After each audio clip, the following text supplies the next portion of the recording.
Good morning, friends. Some early morning pillow talk with TomBerkenmeyer.com. Something on my mind. I couldn't wait to get up, so I have to communicate it with you all. So, recently in the news, there's all these big companies that are giving their workers up to $1,000 bonus. And some of them are giving wage increases. Now, in and of itself, as an event, those are good things. Anything that helps out working people, right?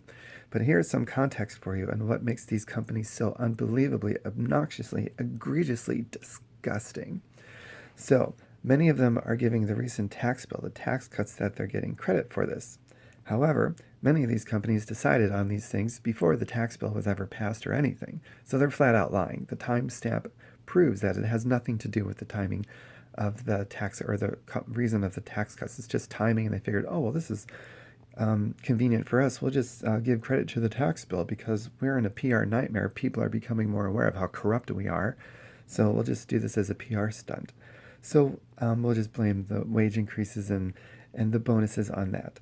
Okay, so lie. Now, how about the biggest employers in the United States, Amazon and Walmart right now, and some other companies like them. The majority of their workers are on food stamps. They can't afford to live. The richest people and the richest companies in the entire freaking world are so rich because they give their workers starving wages, wage slaves. What kind of a person do you have to be among the richest people in the world, and your workers can't even afford food and they need food stamps and Section 8 housing? How do you make that kind of money and not take care of your workers? Well, let's talk about taxes for one moment. Skip how they feel, emotionally about people. Obviously, they are very callous towards people. But our tax code, there's constituents that defend tax cuts for the wealthiest people and wealthiest corporations. And here's why: those people do not know what's good for them. Point blank, I'll flat out say it. Some people don't know what's good for them. And these are among those people. When you get a tax cut, if you're insanely rich, you get a tax cut. You can pocket that money, and there's literally no tax consequence to do it. That's what a tax cut is. If you get a tax cut, you're a hardworking person, you're going to spend it. That's going to boost the economy because you're spending it, and it's going to help you out. It helps the economy. When someone's making millions or billions of dollars a year and they're given tax cuts, they don't need to spend it because they're already making so much more money than they'll ever be able to spend. So they pocket it. That's why those people are so rich, the richest people in the world, but their workers are starving and have to be on food stamps. It's because they can save all that money from the tax cuts, and there's literally no tax consequence to save it. It's really simple. So, how do you encourage these people to invest in capital and in jobs, especially high paying jobs? How do you incentivize them to pay their workers a living wage so that they're not starving and they don't require taxpayer money to give them food stamps and other government subsidies? How do you do it? You do what we did in the 1950s and 1960s when America was great economically. That is, we had a tax rate that was as high as 93%. They weren't getting tax cuts. No, they were incentivized to take deductions.